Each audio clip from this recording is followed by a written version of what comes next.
Welcome back to Serial. As always, I am Claire Crane reporting on the case. Today, we explore the many characters associated with this case and examine who perhaps could have committed this terrible crime. First, let me turn to the men who supposedly discovered the murder. Koch, the older man who arrived at the apartment first, seems to have been acquainted with Pestrakov, the student who arrived at the apartment second, before meeting him outside of the pawn shop from playing billiards down at the local bar. Despite this unusual coincidence of both them knowing each other previously, both seem to have solid alibis from the night of the murder. The silversmith in residence downstairs has testified that Koch indeed stayed and talked to him for at least 30 minutes before he went to visit the old woman.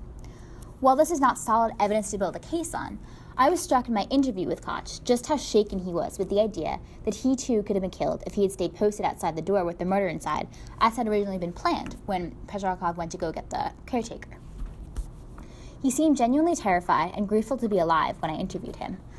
Not exactly the usual character of a man who has just committed murder. Pestrakov, too, has a solid story, as the caretakers working outside say that they saw him walking into the building with three friends at approximately 7:48 p.m., before going upstairs to meet the pawn shop, leaving him no time to have committed the murder. It's possible that Koch and Pestrakov were working together, with Pestrakov distracting the caretakers while Koch killed the woman, and that they both then ran to get the caretakers as a cover-up. As a journalist objectively examining this case, I have to consider that possibility, but given their substantial alibis, I just can't seem to make myself believe that story. The two customers were not the only men at the scene of the crime, however. There was a man painting the building the night of the murder, who the caretakers admit they were not closely watching, and who could have slipped inside for a second without their noticing. This painter, by the name of Nikolai Dementier, had in fact confessed to the killings on that very day. Now you may be thinking, why would I still be examining this case if we already have a confession? By a suspect that was clearly a scene of the crime, no less. Well, here's why. Despite this confession, the authorities are not convinced. Every person that I've talked to knows Dementier claims that he's kind, funny, in every way the kind of guy you'd want at a party. But up until last Thursday, he'd apparently become more and more religiously fanatical. He'd begun taking classes, and his talk of sin and self-punishment were beginning to worry those around him. Other than that, he has, to the best of the police's knowledge, no prior connection to the pawnbroker, and therefore no obvious motive. For this reason, I have to agree with the authorities here.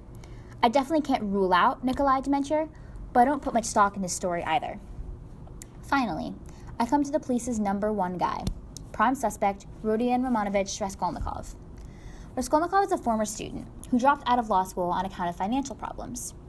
He was reportedly formerly engaged to his landlady's daughter until her sudden death. So far, he didn't seem like much of a bad guy, maybe a little lost in life, but here's where he begins to draw attention. A source in the police force remembers encountering Raskolnikov one day, and him joking around about having committed these murders, only to recant the statement and laugh it off as good fun.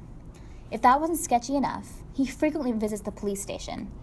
I have spoken to the chief investigator in charge of the case, Porfiry Petrovich, and while he declined to comment on the status of the investigation itself, he admits that in his experience, randomly dropping by the police station is a major warning sign. On top of all that, I uncovered an article published in the Periodical Review a couple of months ago, published by Raskolnikov, that excuses murder and other immoral acts in the cases of certain people. More on that in the next episode.